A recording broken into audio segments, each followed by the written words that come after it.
a mais uma edição aqui do podcast da revista Runners Brasil, que é o nosso quadro semanal Pergunte ao Especialista.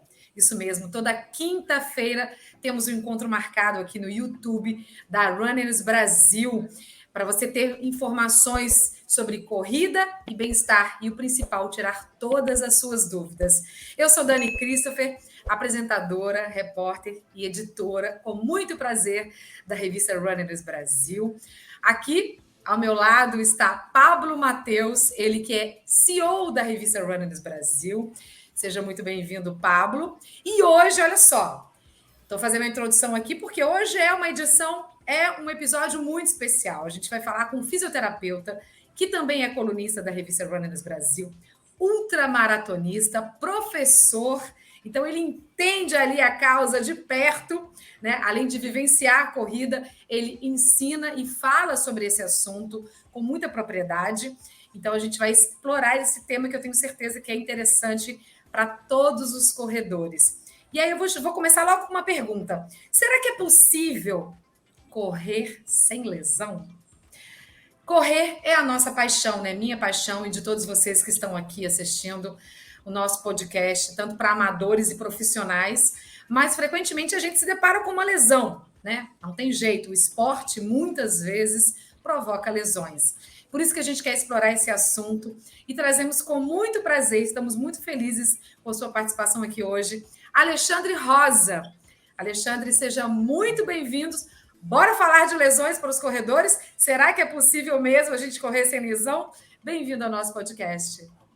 Olá, Dani, olá, Pablo, prazer poder conversar com vocês aqui, poder conversar com o grande público da Runners Brasil. A corrida é a nossa paixão, a corrida é o que nos une. E então, eu vou responder a sua pergunta fazendo uma pergunta.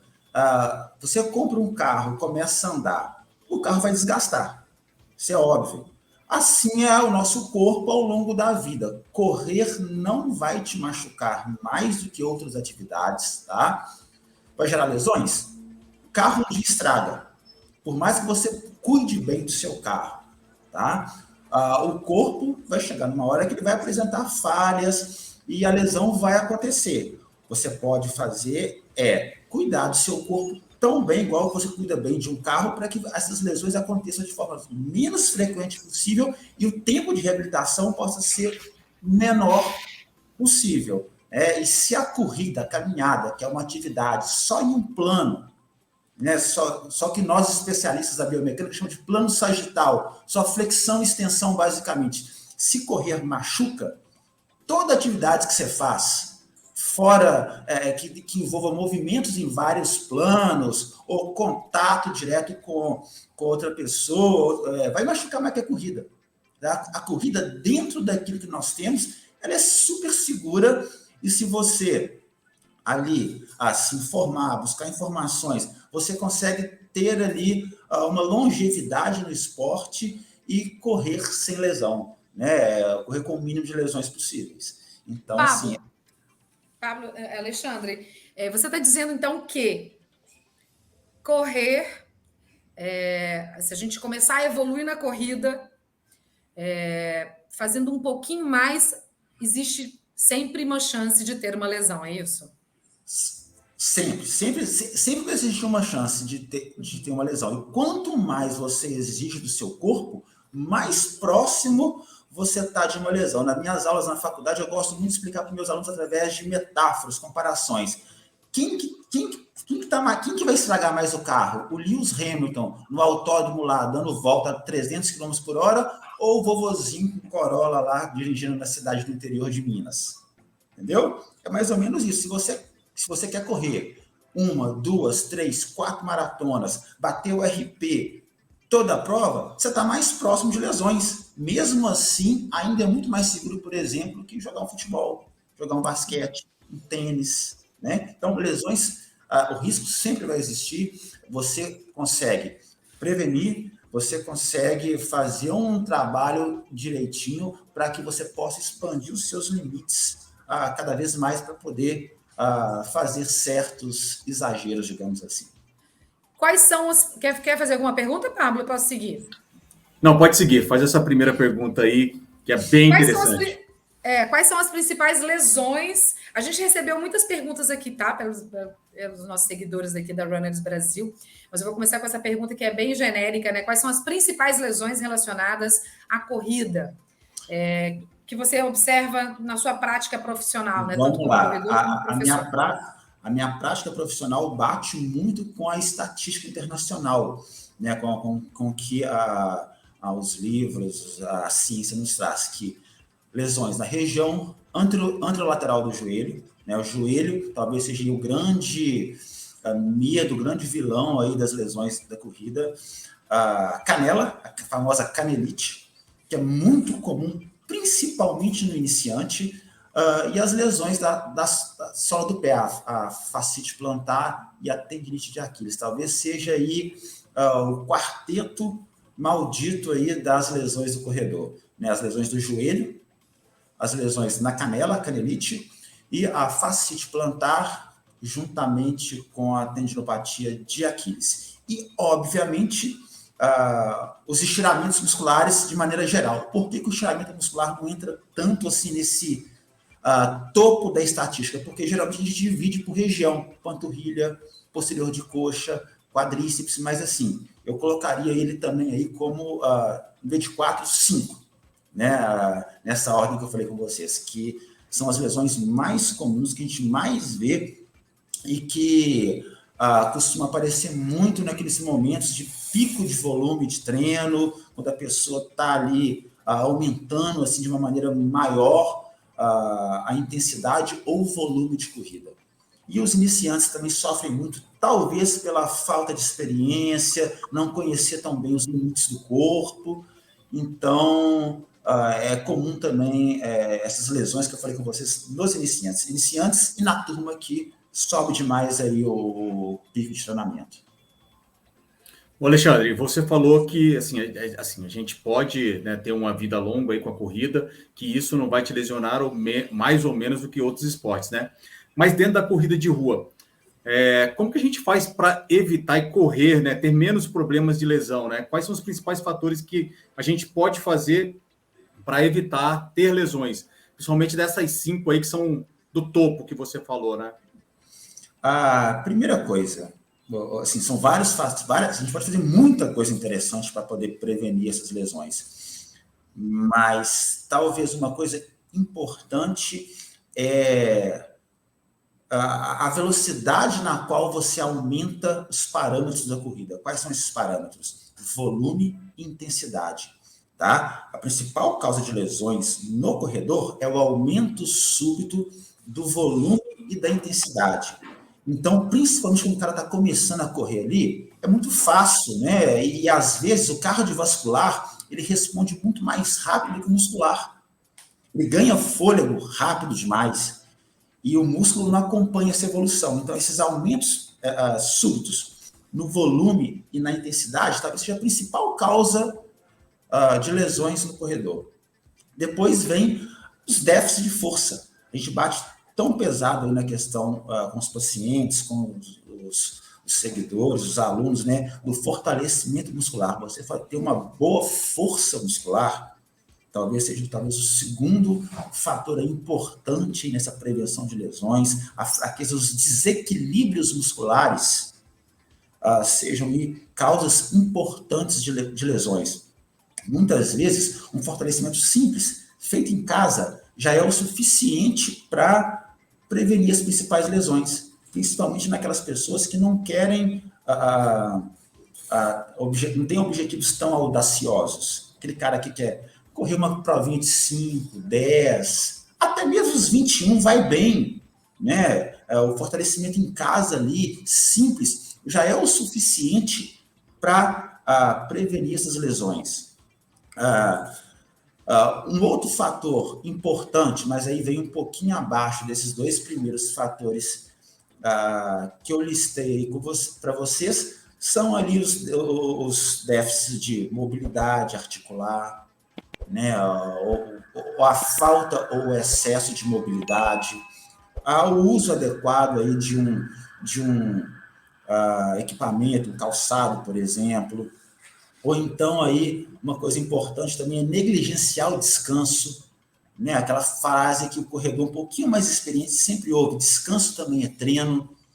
Então, assim, tem dicas básicas do tipo, não iniciar um treino ainda estando cansado, sentindo o treino anterior, coisas que o corredor aos poucos vai descobrindo. Então, esses fatores são os principais aí nessa questão de prevenção de lesões, fazer com que a pessoa se lesione menos, né? O aumento súbito de volume, desequilíbrios biomecânicos, equipamento e descanso. Alexandre, como que a pessoa está começando a correr, seja começando ou evoluindo dentro da corrida, pode identificar que ela está caminhando para uma lesão? Existem alguns sintomas que o corpo ele aciona para a pessoa falar assim, peraí, eu acho que eu preciso aqui ou fortalecer mais, ou trabalhar mais mobilidade educativos, ou tem algum sintoma que a pessoa já pode, assim, a pessoa está assistindo a gente agora, fala assim, estou correndo, eu estou sentindo isso aqui, isso já qual é o sinal de alerta? Sim, o corpo te dá vários sinais aí de que você está passando um pouquinho do ponto, tá? Talvez o principal sinal que a pessoa leiga consiga identificar de maneira mais fácil é aquela dificuldade em se recuperar de um treino. Eu fiz um treino hoje que, teoricamente, era para eu amanhã já estar bem. Esse tempo de recuperação começa a ficar muito longo. Isso é sinal de que, de alguma maneira, o corpo não tá recuperando. É sinal de que, em algum momento, o músculo vai arrebentar, vai acontecer uma lesão, justamente como a válvula de escape do corpo. Ele se lesiona, a lesão acontece por sobrecarga. E se eu estou cansado, se eu não estou recuperando, se o tempo de recuperação está aumentando, é porque eu estou próximo ali de ter uma lesão. Talvez esse seja o principal sinal que a pessoa, o próprio paciente, o leigo, consiga monitorizar, tá? Existem e, Alexandra, a pessoa sente dor, assim, vamos supor, eu corri esses dias 18 quilômetros, eu fiquei com o corpo dolorido. É normal ficar com o corpo dolorido depois de correr 18 quilômetros. Mas, assim, o tempo de recuperação seria assim, eu continuo com dor, porque tem gente que corre 5 e fica 2, 3 dias, 4 dias cheio de dor no corpo. E aí tem que tomar remédio? Olha só, vamos isso é lá. uma coisa legal, Primeira coisa, tem uma coisa chamada dor muscular tardia, que é normal acontecer depois de um esforço extenuante. Não precisa nem ser tão extenuante. A dor muscular tardia, ela tem um pico de 24 a 48 horas após a atividade. Passou 48 horas, você está com muita dor, está ruim o corpo, né? Não só a dor, mas aquele cansaço, aquela incapacidade de realizar a atividade, é sinal que você está exagerando, é sinal que você está próximo de uma lesão, né? Então, ali, essas 48 horas de recuperação, é normal a dor. Passou muito disso, já está errado. É sinal que você está... óbvio que na área da saúde não é matemática. Eu falei 48 horas. Às vezes a pessoa ali com 50 horas ainda estou com muita dor. Pô, pera lá, né? Mas deu 72 horas, por exemplo. Está com muita dor, está ruim ainda daquela prática da atividade física. Opa, é sinal de que está passando do ponto, tá? E existem outros sinais que aí talvez seja menos perceptível para o leigo, para o não profissional, que é os nódulos musculares, os trigger points, os pontos gatilhos, aqueles pontos de tensão muscular, né? A perda súbita de força, de capacidade de gerar força máxima, enfim, existem outros markups, né? Que talvez o leigo não consiga interpretar tão bem quanto esse, que para mim já é o suficiente, mas que um profissional consegue aí ter esse entendimento de que uma lesão está próxima. E essa recuperação, só para encerrar esse assunto, que isso me interessa também, eu tenho certeza que interessa muita gente. Esse tempo de recuperação, você acha que deve ser acelerado com um relaxante muscular, ou tem que deixar o corpo reagir sozinho, ou tem que buscar logo uma massagem, uma fisioterapia? Vamos lá. Depende assim. Depende do que você quer. A nossa opinião é sempre que isso deva acontecer de maneira natural. Existem formas de você acelerar isso de maneira natural. por incrível que pareça, o melhor descanso, a melhor forma de recuperação é o que a gente chama de descanso ativo. É você mexer, causar movimento, mas não utilizando a musculatura alvo do esporte que causou a sua fadiga. Exemplo, você fez seus 18 quilômetros, ficou cansada. O que é um descanso ativo legal para você? É a natação, é uma bikezinha leve, é mexer de alguma... É o descanso ativo. Isso talvez seja a principal...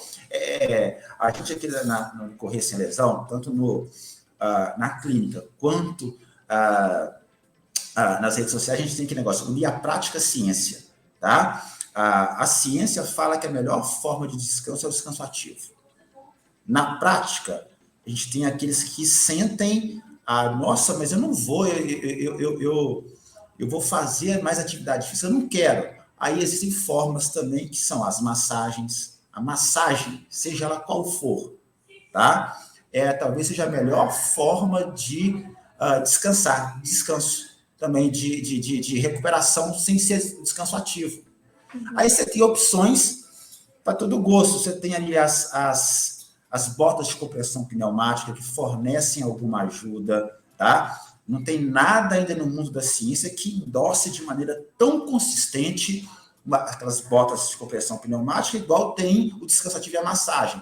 Mas o relato dos pacientes é que sentem conforto com aquilo, os banhos de contraste, a utilização de recursos térmicos também são legais, né? Mas os dois principais, vamos colocar aí, o primeiro deles, o descanso ativo, e o segundo, as massagens, as terapias manuais com esse objetivo.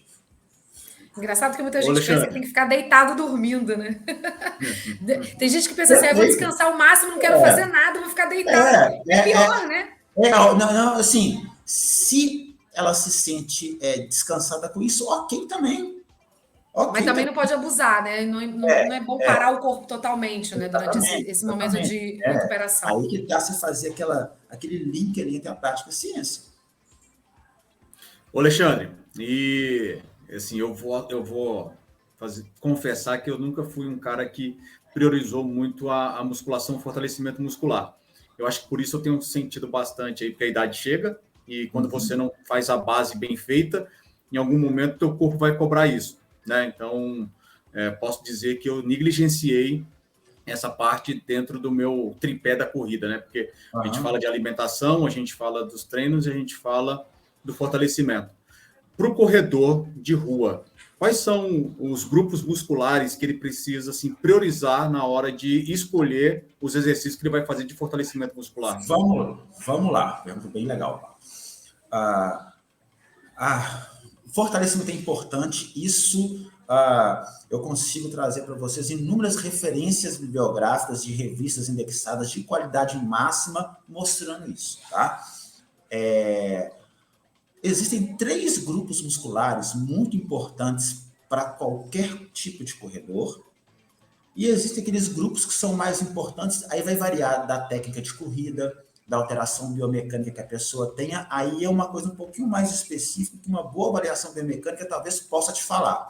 Mas vamos lá naqueles 3 grupos básicos para o corredor, que são glúteo, né, os músculos da região do quadril, glúteo médio, glúteo mínimo, glúteo máximo, que é a base. Quando você está em pé, com o peso todo do seu corpo numa perna só, que é o que acontece o tempo todo na corrida, os músculos do quadril que fazem essa ligação entre membro inferior e coluna. É a base. Então, você ter esses músculos do quadril forte é fundamental para a prevenção de lesões e até mesmo para a performance, tá? Segundo grupo muscular importante, quadríceps, que é o músculo anterior da coxa, que é o que protege o joelho. Eu não falei com vocês que as lesões do joelho são as mais comuns? Então, você ter o quadríceps, que é o core do joelho, forte, também é fundamental na prevenção de lesões e até mesmo na performance também. E depois o nosso segundo coração, que é a panturrilha. Né, os músculos da panturrilha, que são os músculos que fazem a propulsão, que fazem ali a impulsão, que te joga para frente, a corrida é para frente, né? Então, esses 3 grupos musculares, todo corredor tem que ter forte. forte e resistente, que são dois parâmetros diferentes, força e resistência. O corredor tem que ter esses 3 grupos musculares forte, independente de técnica de corrida, independente de velocidade e distância, tá? Aí entram detalhes um pouquinho mais específicos que vai variar da técnica de corrida, de alguns parâmetros biomecânicos importantes, que vem o posterior de coxa. Uma pessoa com uma passada muito longa tem que ter um posterior de coxa forte para absorver a carga da passada longa. A musculatura da sola do pé, que é muito negligenciada pelos corredores, e principalmente para quem aterrissa com médio antepé e não com calcanhar, ter essa musculatura forte é importante para fazer essa absorção de carga, acúmulo de energia elástica e transformar em força para propulsão, né? Algumas pessoas que rodam muito tronco durante a corrida, você fortalecer o core para essas pessoas é importante. Se mudar uma técnica de corrida, às vezes é difícil. É muito mais fácil você preparar o corpo para o erro do que mudar a técnica, tá? Então, você ter o core forte é importante. Então, assim, você tem glúteo, quadríceps e panturrilha para todo mundo. Aí depois vem de acordo com a especificidade da corrida, da técnica, do objetivo. Eu gosto de brincar, que é só uma brincadeira, que para correr não pode ter bunda mole. Não, de jeito nenhum. Gente, é impressionante. Todas as minhas lesões principais foram a fraqueza do meu glúteo. Todas as minhas lesões foram meu glúteo, é o quê? Bunda mole, não faz agachamento, não faz preguiça de ficar fazendo fortalecimento do glúteo. Agachamento é uma coisa que parece que é uma bobagem, mas não é muito importante para o corredor. E ainda só mais um detalhe importante para mostrar essa questão da especificidade do fortalecimento e corrida. Tem 2 formas de exercício, assim, do ponto de vista do profissional de educação física, do fisioterapeuta, que a gente chama de cadeia cinética aberta e fechada, que é com o peso do corpo em cima e sem o peso do corpo, tá? Se você só trabalha o que a gente chama de cadeia aberta, que é o peso, que é sem o peso do corpo em cima da perna, talvez não seja tão específico. Você tem que fortalecer glúteo? Tem. Com o peso do corpo em cima, exercícios que a gente chama de cadeia cinética aberta, e se quiser ser fechada, com o peso do corpo em cima, e se quiser ser mais específico ainda, exercícios com apoio unipodal, com o peso todo do corpo numa perna só. Mas tem que ser uma escadinha, uma evolução. E Alexandre, uma coisa que eu lembro que a gente estava até conversando, né? Eu tenho trocado muita ideia com o Alexandre em função da minha lesão no joelho. E ele me falou, os exercícios que você tem que fazer, né, tá muito relacionado a essa parte que vai dar sustentação, né, para o seu corpo não jogar toda a carga em cima do joelho. E muita gente não sabe disso. Quando você me falou, eu falei, cara, faz total sentido, né? Eu, como leigo, nunca pensei assim, eu vou fortalecer perna, coxa, alguma coisa nesse sentido, mas tem muito mais, né, além disso, né? Pois é assim, e vai depender muito até do tipo de lesão, sabe? Mas assim, a gente tem que pensar que o nosso grande... eu sou colunista da Runners, eu sei para quem que eu estou falando, né? Então, com o grande público da Runners, é o cara que é iniciante, às vezes, que não tem tanta condição de buscar uma ajuda mais especializada. Então, essa pessoa é fortalecer glúteo, quadríceps e panturrilha, para que essa carga seja dividida entre essas 3 articulações, essas 3 regiões, e ele consiga ali ter um resultado legal, fazendo uma coisa ali mais assim, caseira, não sei se eu posso falar assim, mas enfim, né, sem ter essa ajuda tão específica na orientação. Vamos falar de técnica? Sim. Eu acho que técnica é algo muito importante, né? Influencia realmente você ter técnica ou não para correr com relação à incidência de lesões? Assim, claro que influencia, tá? Uma coisa que eu acho muito importante é casar a técnica com as características individuais da pessoa, tá? Hoje em dia, a gente trabalha com 2 técnicas. Uma que você aterrissa com calcanhar e uma que você aterrissa com médio antepé. A gente vê muito nas redes sociais o pessoal falando que o calcanhar é errado, o médio antepé é certo. Não é bem assim, tá? Cada uma das técnicas tem os seus prós e os seus contras. Você identificar qual que é melhor para você, talvez seja o caminho mais certo. Tem pessoas que vão se dar super bem com o médio antepé. vai transmitir mais energia, vai transmitir força, a carga ali para a panturrilha, para a sola do pé, que às vezes a pessoa tem essa região forte, tá? Eu vou contar só uma historinha, só para ilustrar isso para vocês. Meados aí de 2012, 13, eu comecei a estudar muito um cara chamado Nicholas Romanov, que talvez seja o cara que hoje no mundo que mais escreve sobre barefoot running, a corrida usando medial pé, antepé, corrida natural, enfim, né? E, eu falei, esse cara está escrevendo até na Nature, que talvez seja uma das principais revistas científicas do mundo. Vou fazer um curso com esse cara. Baixei lá no norte da Flórida, fazer um workshop com ele de uma semana, tal, vai, aprende. Voltei tentando mudar a minha forma de correr, que sempre foi usando o calcanhar. Foi a única grande lesão que eu tive na minha vida. Tá? Eu fiz tudo que manda a cartilha, os educativos, o fortalecimento, a mudança gradual de técnica, até coisas que eu acho meio assim, exagero. Como eu estava me usando como cobaia, como laboratório, eu fiz também, né?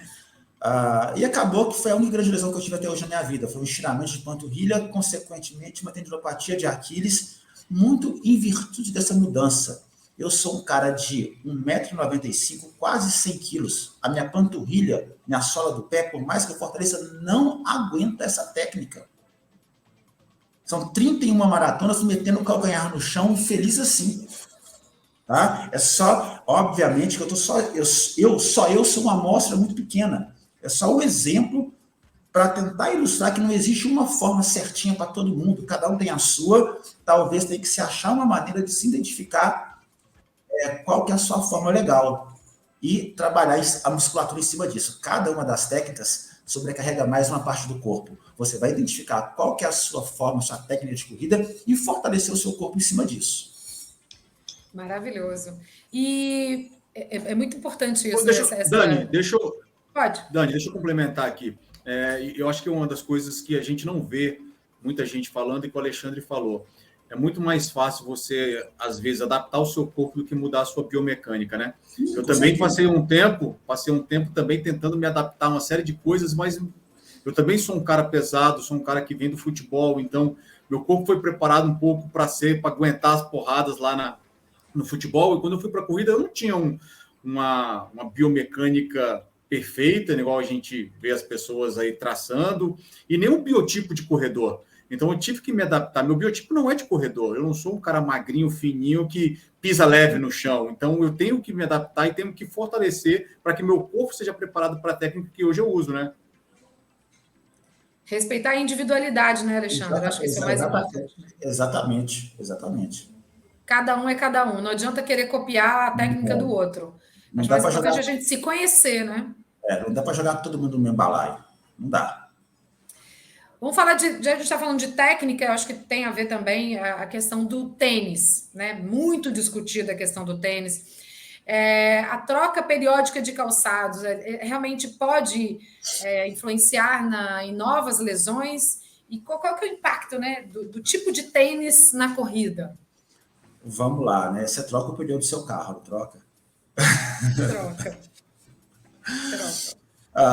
Trocar a troca periódica de calçado é até mais legal para o calçado, para a longevidade do calçado, do que do próprio corredor, tá? Assim, você usar um tênis muito gasto, muito deteriorado, ele vai ser ruim para você, tá? Agora, se você tem que ter 3 tênis e fazer um rodízio, talvez seja mais legal até para os seus tênis, seu calçado durar mais do que para você em si. Para você, basta o seu tênis estar numa condição legal, tá? A influência do tênis na produção de lesões é muito menor do que se imagina, tá? As pessoas, a cada 10 pacientes que eu recebo aqui de corrida, os 10 vão me perguntar sobre tênis, né? E o principal fator em um tênis é conforto. Se você sente conforto num tênis de R$200, sorte sua. Se você sente conforto num tênis de 2.000, trabalha para comprar o tênis. Porque é conforto. né? Eu sinto conforto, graças a Deus, no tênis baratinho, então tá bom. Mas é conforto. E, inclusive, assim, não é só uma coisa assim, baseada em achismo, não. Existem estudos, né? Outro dia na Hannes, o Felipe até postou um estudo bem bacana sobre isso, mostrando essa relação entre tênis, prevenção de lesões e sensação de conforto. Então, a biomecânica endossa isso aí também, tá? Da sensação de conforto. Agora, existem dicas biomecânicas para você achar a sensação de conforto. Exemplos.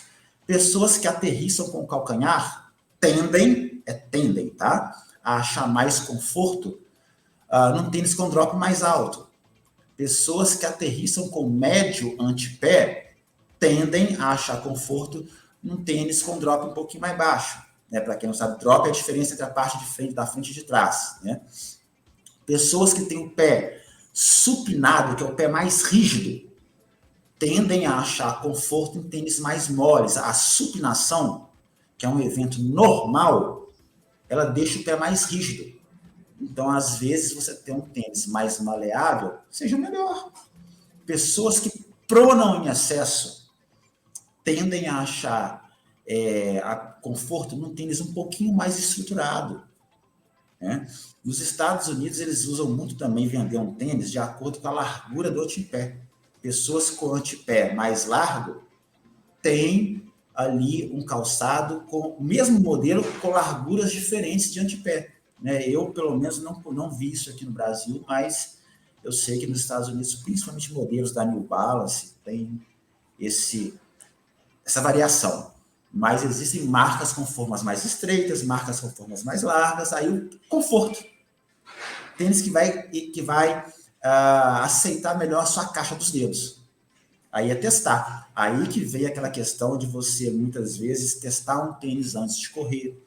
Né? Eu acho super válido quando os fabricantes fazem aquelas demo run, né? Que você leva para um local, os modelos para as pessoas testarem, igual eu vi na Maratona de São Paulo há um mês atrás, igual o ano passado tinha lá do Rio, né? Da Adidas, enfim. Acho super válido. A pessoa pôr no pé, sentir, para depois ela comprar. Às vezes as pessoas perguntam para a gente, né, Pablo? Só concluir. Às vezes as pessoas perguntam para a gente, né?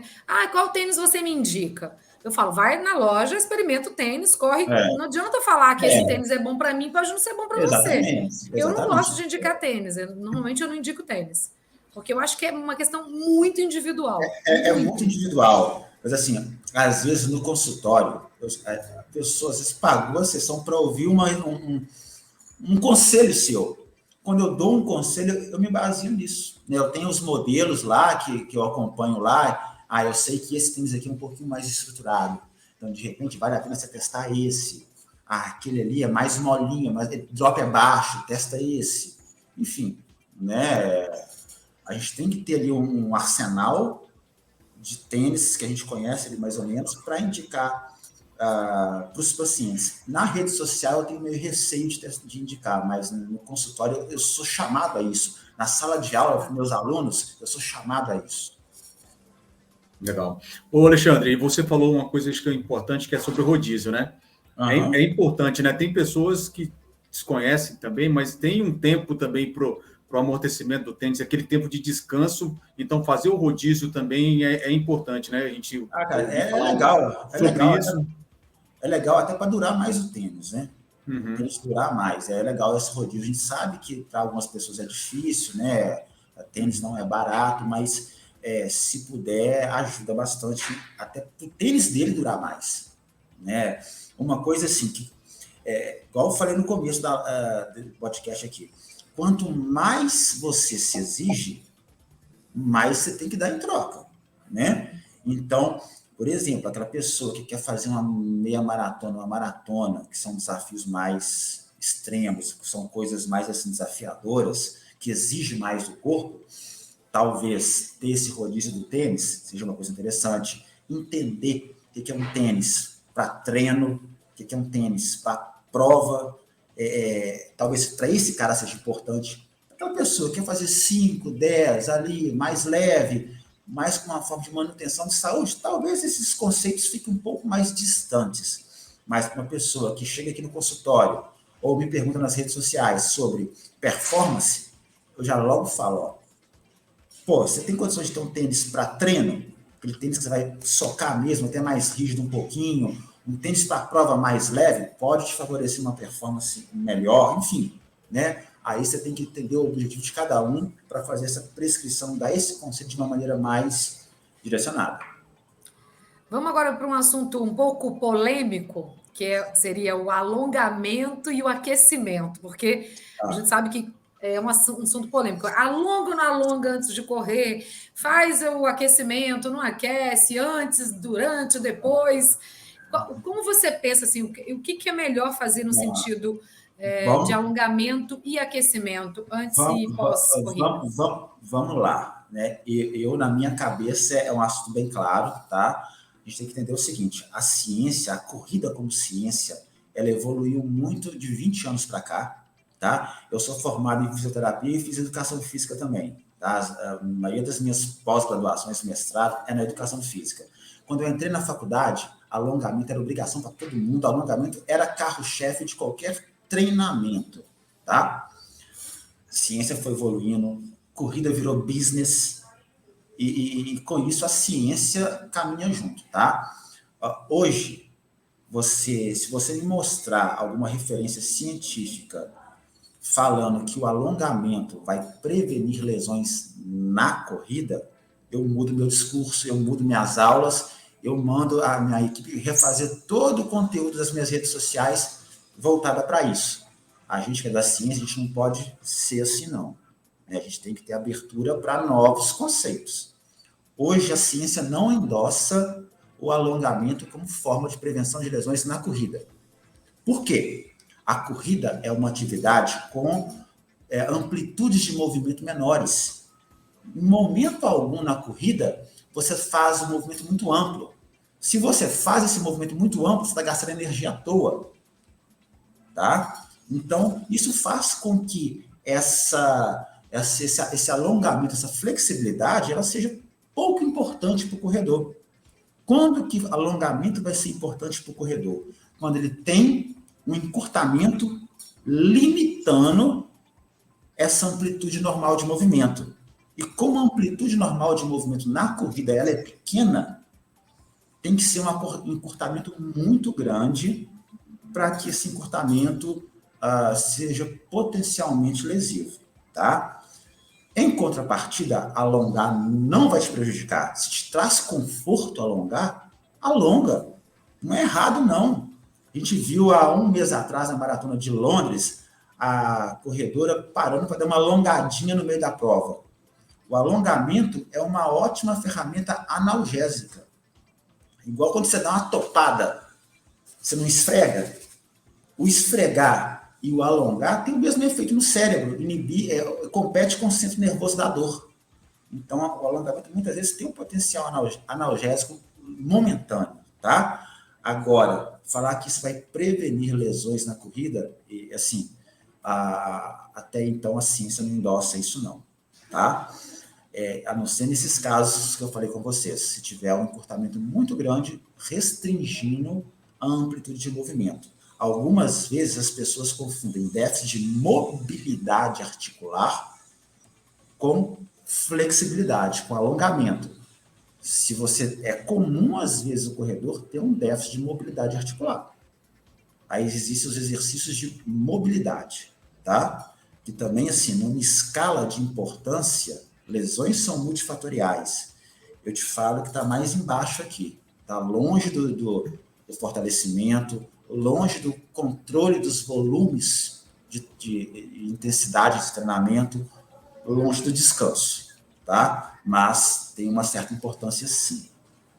Alongar depois da corrida traz conforto. Se te traz conforto, alonga. Não me traz pessoalmente. Então, não alonga, né? Mas o alongamento não é um fator primordial na prevenção de lesões no corredor, tá? Nós estamos falando específico da corrida. Alguns outros esportes que você tem grandes amplitudes de movimento, o alongar passa a ser importante. Então, aí tem que analisar a atividade que você faz, antes de falar se isso é importante ou não, tá? Em relação aos educativos, é um ótimo aquecimento, porque geralmente os educativos são funcionais, eles reproduzem o gesto da corrida, então aí eu já vejo muito com outros olhos. Tem uma importância, sim, aí, no sentido de preparar a musculatura da corrida para fazer a atividade na qual ela se propõe a fazer. Você tem alguma recomendação com relação à quantidade de quilômetros? Ou depende de corredor, para percorrer semanalmente, por exemplo, para evitar lesão? Tem um mínimo ou um máximo, ou depende Não, de assim, cada um? tem uma regrinha que talvez não deixe. A gente tem que ter cuidado com ela, porque assim, as pessoas são muito diferentes, mas a gente não deve nunca, ou pelo menos evitar, aumentar 2 parâmetros numa mesma semana, ou volume ou intensidade.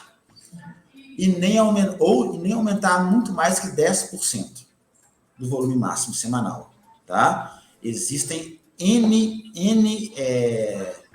métodos, metodologias, né? Se você for fazer um podcast com um profissional, um treinador, ele pode te citar N formas de você ganhar, melhorar a corrida. Metodologias, tá? Mas todas elas, por mais que o final seja um final muito alto, elas têm que ter um aumento progressivo, tá? Maravilha. Alexandre e Pablo, podemos responder algumas perguntas dos nossos Sim, seguidores? podemos. Eu quero voltar com uma pergunta que eu tenho uma curiosidade, mas primeiro vamos fazer as perguntas Vamos aí dos responder nossos só algumas perguntas. seguidores. A gente recebeu várias perguntas, selecionamos algumas aqui, e aí vamos passar para o Alexandre responder. Alexandre, tem uma pergunta aqui que o internauta disse que ele fez mais de 20 sessões para tratar canelite. Ele teve pouca ou nenhuma melhora. É normal ou já dá para ele começar a se preocupar?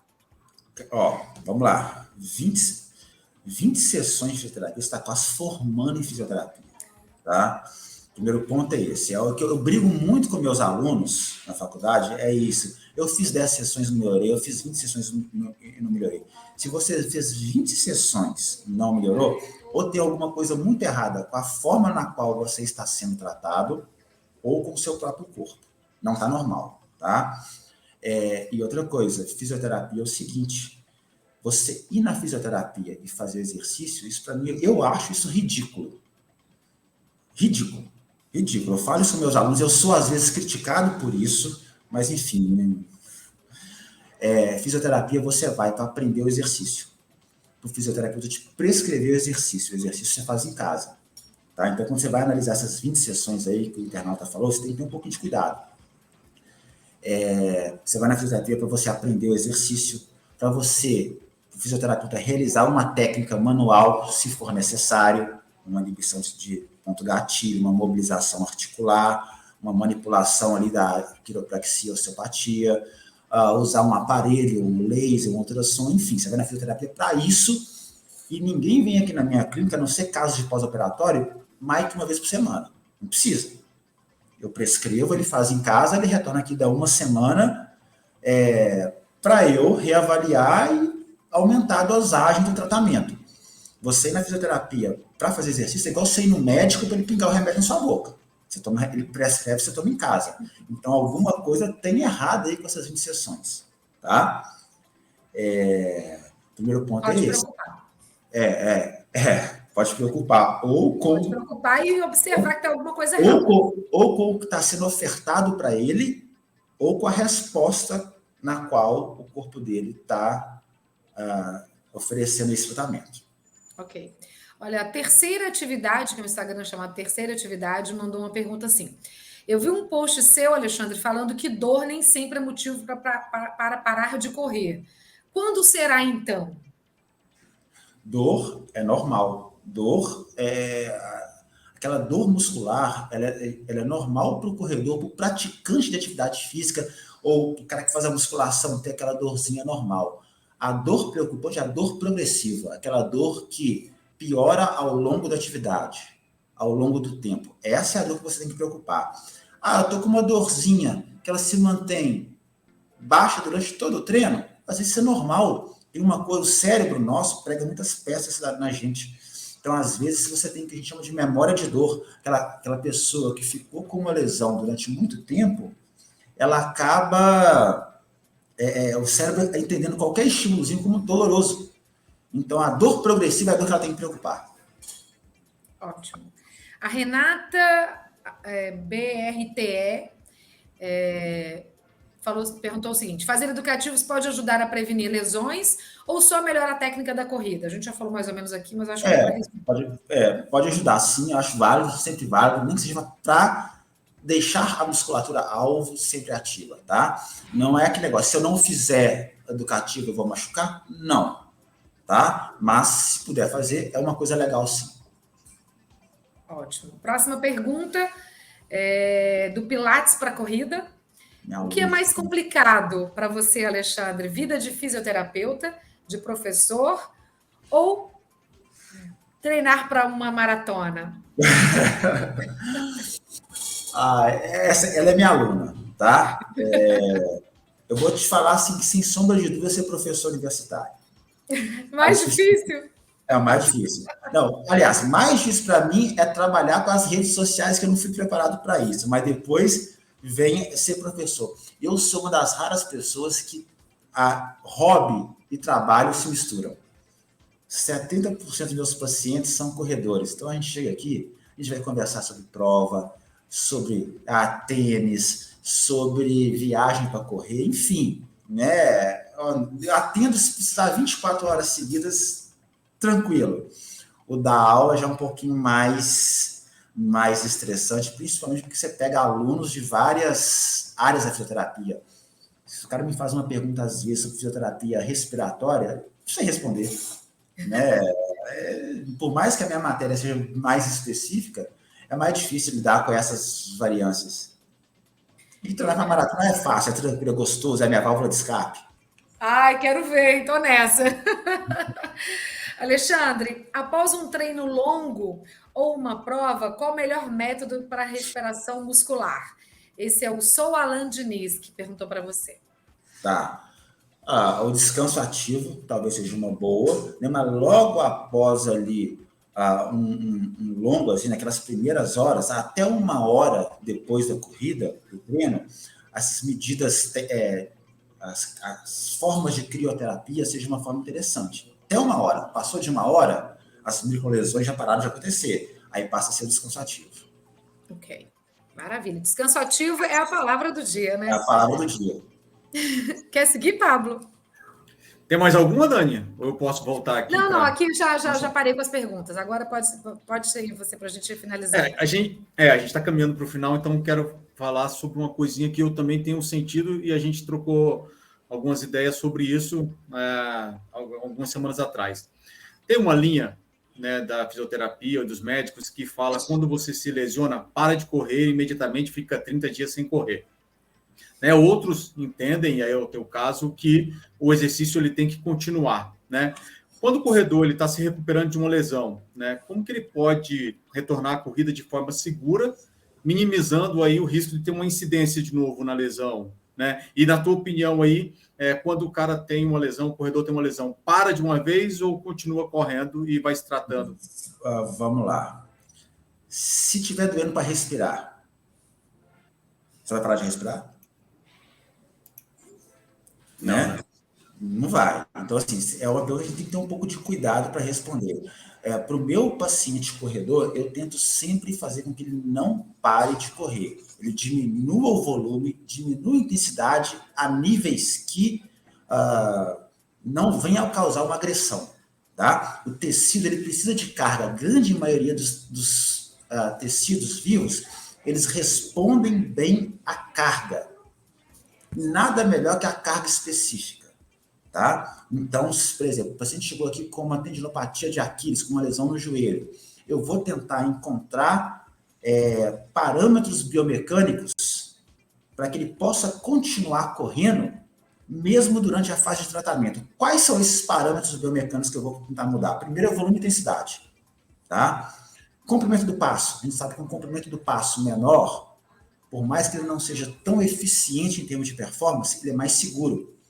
Né? E é como se você dividisse o impacto em mais prestações. Quando você aumenta a cadência e diminui o tamanho do passo, você está diminuindo o impacto de distribuir em mais prestações, né? Aquele impacto de 1 quilômetro a uma cadência de 160 a 150, se você aumenta para 170 e diminui o comprimento do passo, você consegue distribuir mais prestações, impacto. Isso facilita. Talvez isso me dê uma chance de fazer com que o meu paciente consiga correr mesmo em fase de tratamento, né? Outra coisa, às vezes você tirar o cara da rua e colocar na esteira é uma forma de eu reduzir impacto. Na esteira é o chão que anda, na rua você que empurra o chão.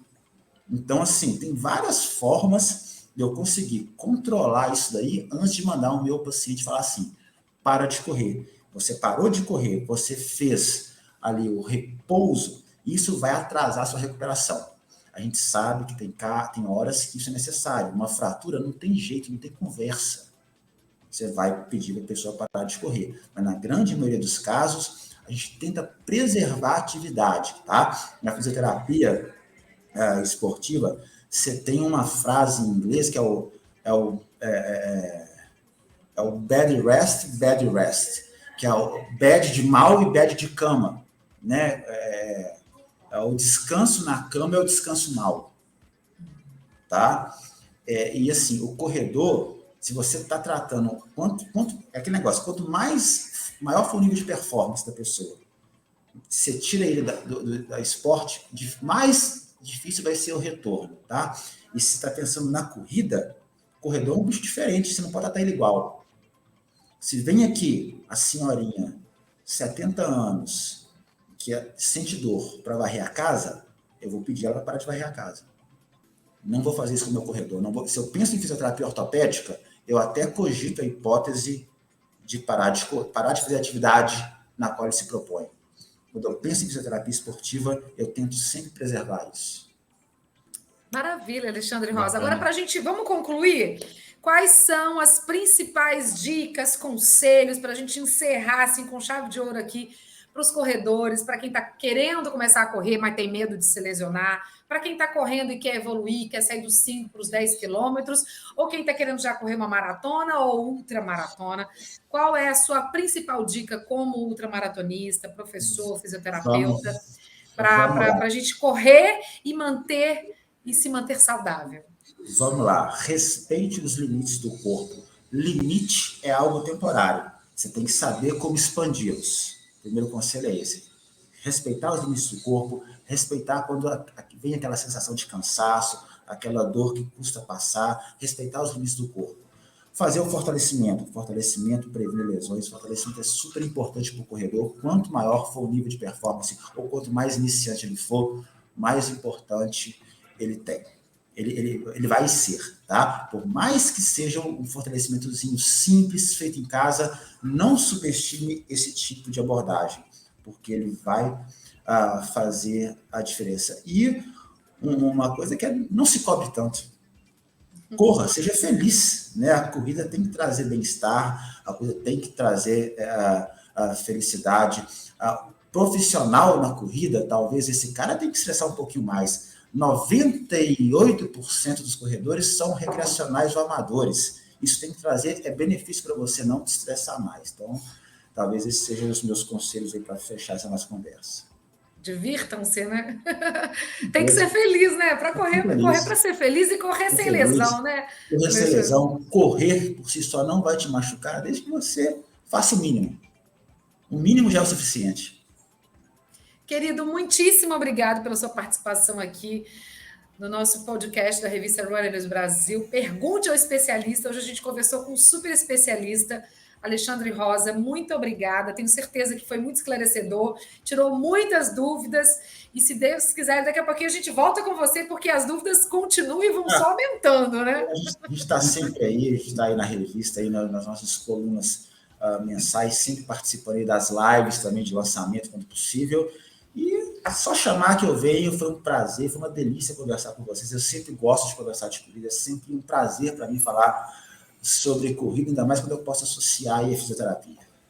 Vamos convidar todo mundo para acompanhar as reportagens, as matérias do Alexandre Rosa na revista Runners Brasil, todo mês. Tem sempre matérias muito interessantes com o Alexandre, né, Pablo? E a revista já está no ar de maio, então está todo mundo convidado também a entrar. É gratuito, é só você entrar e aproveitar todo esse conteúdo com os especialistas. E é isso. Te agradeço a todo mundo que participou aqui com a gente. Obrigada pelas perguntas. Lembrando que toda quinta-feira, às 6 horas, a gente tem um encontro marcado aqui no YouTube da Runners Brasil. Então, aproveitem, se inscrevam no canal, ativem as notificações para você não perder nenhum conteúdo aqui. E a gente se vê, né, Pablo, no próximo episódio do podcast Runners Brasil. Pablo, uma ótima semana para você. Valeu, Dani. Valeu, Alexandre. Obrigado. Sempre solícito aqui. Quando a gente pede alguma coisa, ele sempre está à disposição. Então, obrigado mais uma vez por tirar várias dúvidas. Obrigado, Dani, por apresentar mais um podcast que, com certeza, vai ser um dos podcasts que as pessoas vão deixar muitos comentários. Com certeza, a gente vai ter que fazer mais podcasts com o Alexandre aí, porque correr sem lesão é o sonho de todo corredor, né? Então, valeu. Bom restinho de semana para todos aí e nos vemos na próxima. Obrigada, Alexandre. Galera, vamos seguir Correr Sem Lesão. A gente se vê na próxima quinta-feira, às 6 horas, aqui no YouTube. Compartilhe com seus amigos corredores. Um beijo, até lá. Valeu, gente.